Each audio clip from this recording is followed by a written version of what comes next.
Hey YouTube, it is Easy Prepper 101. Today we are continuing our What If series by answering the question, what if you need to power your car, stove, generator, grill, and the answer is going to be prep your fuels.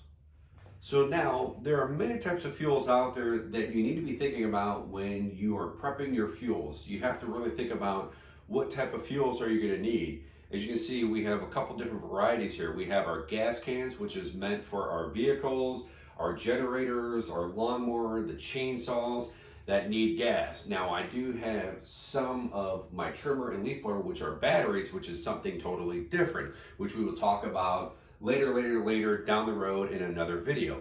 But also of having propane tanks, which is fuel for your grills.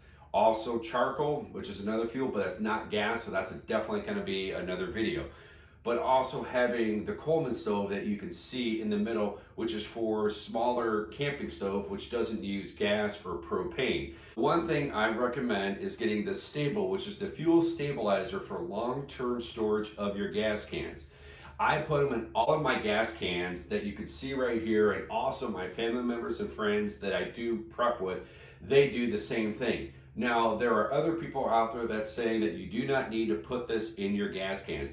And for me, I say you need to do your own research and seeing if that's something you want to do. Some people do not put it in their gas cans and they haven't used it in 10 years or 5 years, and they put it in their vehicle or a lawnmower, whatever they need, and it works just fine. And there's other stories that they said it ruined the engine. So for me and my family and friends, for the little group that we have, we like to use the stabilizer for the gas cans for long-term storage.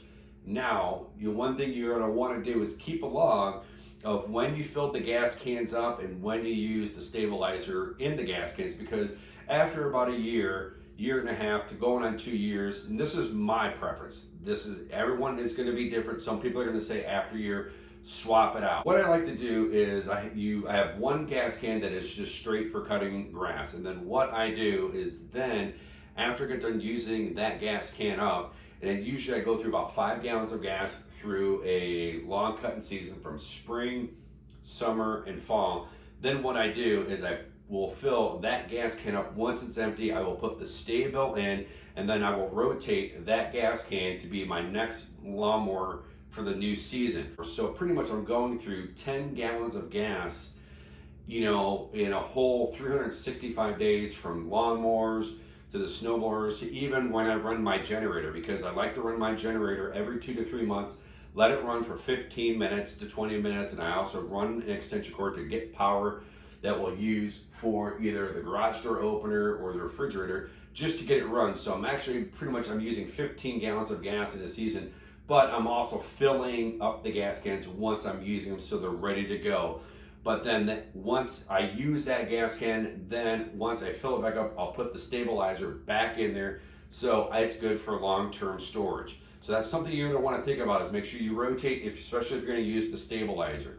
Now, the one good thing that I have with my generator is I can remove that gas can off my generator depending on the situation that I'm in. Like if I have to pretty much bug out, leave my house, and I know I'm never going to come back, and I know I'm going to need the fuel and not take the generator, which is going to be heavy, and I just need the gas. The great thing about the generator, and you can look, and I'll put if you go into my description, there's a playlist called the What If series. Look for the generator. I kind of talk about how you're able to remove the gas can off of the generator. So that's also a nice thing to have. Sometimes some of the generators you can't remove it. The one that I have, I'm very lucky, I can remove it if I need to. Now with propane tanks, the one thing you're going to want to try to do is have a lot of propane tanks if you can. Sometimes you might be able to look on Facebook Market where people are moving and they're getting $5 for them and stuff, or family members moving and they don't want it anymore.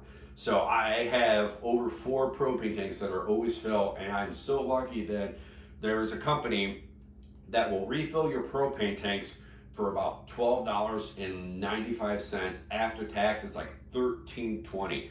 And the propane tank that I have is a 5 gallon, and I have a couple of those.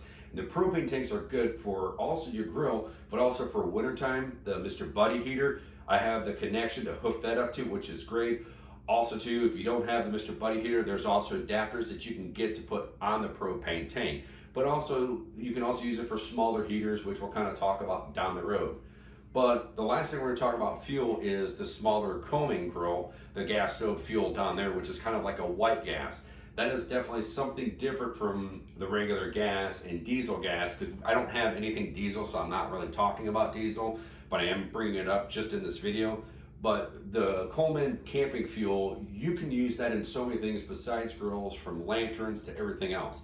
Now, you kind of want to shop around when looking for that, because I bought mine for like, I think it was like 13 or 14 bucks.